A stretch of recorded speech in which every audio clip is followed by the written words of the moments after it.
ശബ്ബത്തുനാളിനെ ശുദ്ധീകരിപ്പാൻ ഓർക്ക. ശബ്ബത്ത് ദിവസമാണ് ദൈവത്തിനും തൻ്റെ ജനത്തിനുമിടയിലുള്ള അടയാളം. ദൈവം തൻ്റെ ജനത്തെ വിശുദ്ധീകരിക്കുന്ന ദിവസമാണിത്. അതിനാൽ ദൈവം നിയമിച്ച ശബ്ബത്ത് ദിവസം ദൈവത്തിൻ്റെ ജനം ഒരു ആരാധനാ ദിനമായി ആചരിക്കണം. ദൈവം ആകാശവും ഭൂമിയും 6 ദിവസം കൊണ്ട് സൃഷ്ടിക്കുകയും 7-ാം ദിവസം വിശ്രമിക്കുകയും ചെയ്ത ദിവസമാണ് ശബ്ബത്ത്. 7-ാം ദിവസമായ ശബ്ബത്ത് ദൈവത്തിൻ്റെ സൃഷ്ടിപരമായ ശക്തിയുടെ അനുസ്മരണ ദിനമാണ്. അങ്ങനെയെങ്കിൽ ആഴ്ചയിലെ ഏത് ദിവസമാണ് 7-ാം ദിവസം?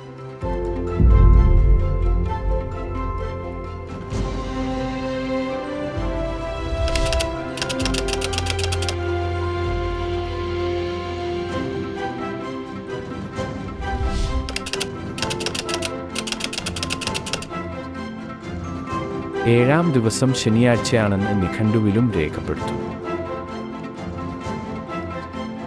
നമ്മൾ ഒരു കലണ്ടർ നോക്കുമ്പോൾ 7-ാം ദിവസമായ ശബ്ബത്ത് ശനിയാഴ്ചയാണ്.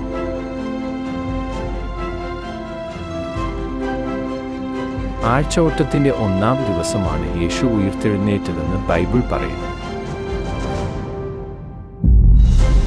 ഇതേ വാക്യം ഗുഡ് ന്യൂസ് ബൈബിളിൽ പറയുന്നത് യേശു ഞായറാഴ്ച ഉയിർത്തെഴുന്നേറ്റു എന്നാണ്.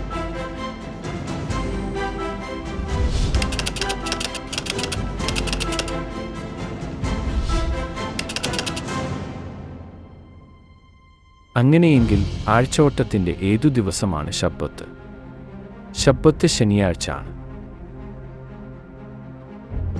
ശബ്ബത്ത് ദിവസം ശനിയാഴ്ചയാണെന്ന് കത്തോലിക്കാ പുസ്തകങ്ങളും സാക്ഷ്യപ്പെടുത്തുന്നുണ്ട്. നാം ഒരിക്കലും വിശുദ്ധീകരിക്കാത്ത ഒരു ദിവസമായ ശനിയാഴ്ചയാണ് തിരുവെഴുത്തുകൾ മതപരമായ ആചരണം എന്നാണ് സമർത്ഥിക്കുന്നത്. ശബ്ബത്ത് എന്ന വാക്കിൻ്റെ അർത്ഥം വിശ്രമമാണ്. ശനിയാഴ്ച ആഴ്ചവട്ടത്തിൻ്റെ 7-ാം ദിവസമാണ്. യേശുവും ശബ്ബത്താണ് ആരാധിച്ചത്.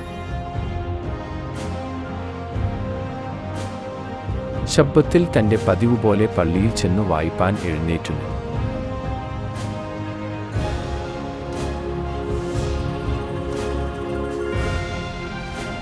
യേശുവിൻ്റെ സ്വർഗാരോഹണത്തിനു ശേഷം അപ്പോസ്തലനായ പൗലോസും ശബ്ബത്ത് ദിവസമാണ് ആരാധിച്ചത്. പൗലോസ് പതിവ് പോലെ അവരുടെ അടുക്കൽ ചെന്ന് 3 ശബ്ബത്തിൽ തിരുവെഴുത്തുകളെ ആധാരമാക്കി അവരോട് വാദിച്ചു.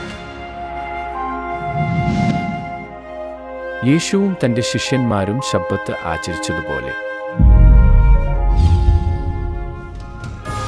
ദൈവത്തിൻ്റെ ജനം ദൈവം നിശ്ചയിച്ച ശബ്ബത്ത് ആചരിക്കണം.